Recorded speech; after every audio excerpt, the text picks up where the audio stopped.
Hey everybody, I just finished reading chapter 108 of Boku no Hero, and I thought it was a pretty good chapter overall. In the beginning it was a little bit weak, with the Ketsubutsu students kind of acting like they're better than everybody when they still haven't passed. I wasn't that interested in them. I barely remembered his name was Shindo. I didn't really care about them. We know, given the structure, that they'll be relevant at some point, but I mean, we later, in the middle of the chapter, we learn that they all passed. We see that Miss Joku is... she's all happy. Honestly, I don't really care about her either. I found her kind of annoying. I've been just tuning her out the whole arc. Whenever she's talking to Aizawa, I'm just sort of like, yeah, she's annoying. She'll be relevant later. Okay. We get back to the UA students. They're getting ganged up on, yet none of them have been taken out, which is rather surprising and unbelievable. There are just tons of people trying to... I know that they can be hit 3 times, so, they've been taking some damage, but they're not out yet. But still, the fact that none of them got out... predictable, but still kind of odd. But, we get a temporary break in that. We see that Bakugo and Deku's groups meet each other. Bakugo is still, on the surface, hostile to Deku, but he's acknowledging his power, and he asks him a sincere question about whether he's made his borrowed power his own, showing that Bakugo... we as the audience knew that Bakugo was being very mindful of the relationship between Deku and All Might, but good to see that kind of playing itself out. And Bakugo is demonstrating interest in Deku as more of an equal, and he's not just attacking him all the time.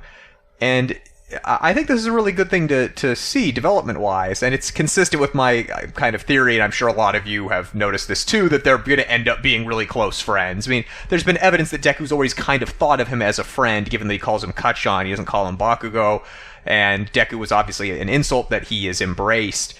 But Bakugo seemed to always use Deku as a source of self-esteem via kind of a downward comparison. He would remind himself that he's better than Deku, he'd feel good about himself. And now he's really starting to respect him more, and that's a good development.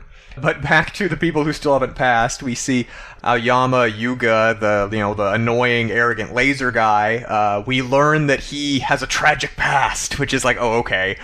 He wants to be the same as everyone else. He lived a lonely childhood, we can infer.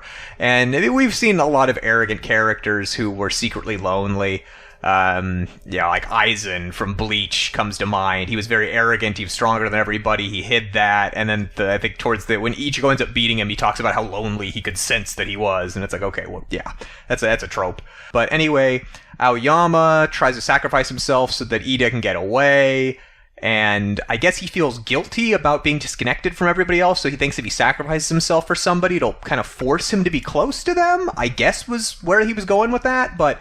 it ends up actually working. His dumb laser's useful for once, other than just for comedic purposes, and he manages to summon all of the UA students who'd been scattered by the people targeting them, and they all group together, and they pass and defeat everybody. Yay! I mean, it's predictable, but as a reader, I thought it was satisfying, and I was kind of wondering how they were going to get there and explain all the other people passing, and they did it.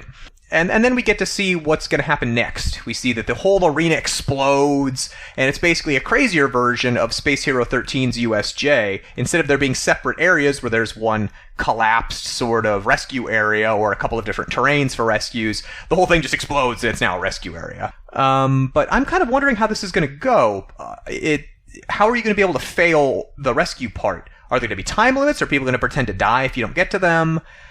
Now, one thing I'm wondering about was last week we saw sort of foreshadowing there were old people and young people, seemingly young people and old people, heroes, powered people who were going to get in the way of those students trying to pass this exam. And they weren't mentioned at all in this chapter. So I'm wondering how they're going to be involved in this rescue stage. Are they going to pretend to be people who need to be rescued and then attack the students? Basically like they're villains pretending to be victims? Or is it going to be that they're going to need to rescue people while fighting them off, sort of simulating a disaster in which villains are attacking while there are still civilians who need to be saved?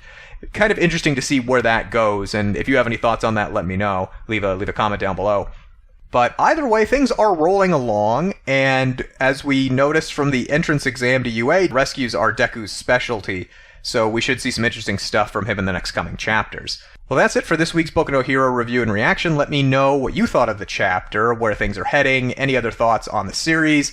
Leave them in the comments below. And like the video if you like the video. Subscribe for manga and anime reviews and discussions. If you were wondering why Robo Oso doesn't join me on these, she is not current on the manga, so that is why you're only hearing from me. At some point she will become current, hopefully, and then we'll be able to do these together.